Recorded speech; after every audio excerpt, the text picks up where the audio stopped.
Good morning friends. आज मैं class 9th का जो है चरों वाले रैखिक समीकरण लेसन नंबर 4.1 रैखिक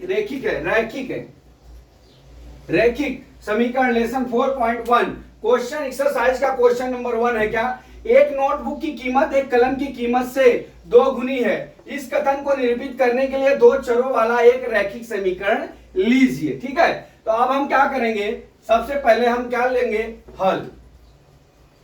यहां पे क्या दिया है, एक नोटबुक की कीमत एक कलम की कीमत से 2 गुनी, अर्थात कलम अगर 1 रुपए, नोटबुक 1 रुपए की है तो कलम 2 रुपए की हो जाएगी। ठीक है, एक नोटबुक की कीमत एक कलम कीमत से दुगनी है, अर्थात जो पेन दिया है ना उसकी कीमत कम है और नोटबुक की कीमत ज्यादा है, तो नोटबुक पेन से 2 गुना है। ठीक है, तो अब हम चलते हैं, क्या दिया है यहाँ पे। अब हमारा सवाल में दिया है, ये संकेत दिया हुआ है, तो हम ले लेंगे, माना नोटबुक की कीमत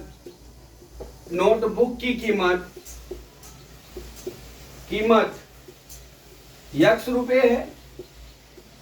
ठीक है, और माना कलम की कीमत कितना है, y रुपए है। ठीक है, अब क्या कर रहा है कि बुक की कीमत कलम की कीमत से 2 गुनी, अर्थात हम सबसे पहले प्रश्नानुसार हम क्या करेंगे, x बराबर y लिख लेंगे। अब क्या कर रहा है कि नोटबुक मतलब x नोटबुक है, y के कीमत से दुगना है, अर्थात हम इधर गुणा कर देंगे पेन वाले में। ठीक है, तो हमारा क्या हो जाएगा, इसके बराबर हो जाएगा। ठीक है, ये हमारा क्या हो गया, ये हमारा आंसर हो गया। अब चलते हैं, क्या दिया है, इस कथन को निरूपित करने के लिए दो चरों वाला एक रैखिक समीकरण लिखे। ठीक है, तो हमारा रैखिक समीकरण का सूत्र क्या होता है, ax plus bx plus c बराबर क्या होता है, 0 होता है। ठीक है, ये होता है। अब हमारा क्या हो गया, ये हो गया, इतना आया हुआ है। अब इसको हम इस रूप में निरूपित कर लेंगे। इस रूप में निरूपित करने के लिए आप देख लीजिए, x का मान क्या है, यहाँ पे हम इसको क्या लिखेंगे, x बराबर 2y है। ठीक है, तो अब यहाँ पे हम लिखेंगे क्या, पक्षांतर कर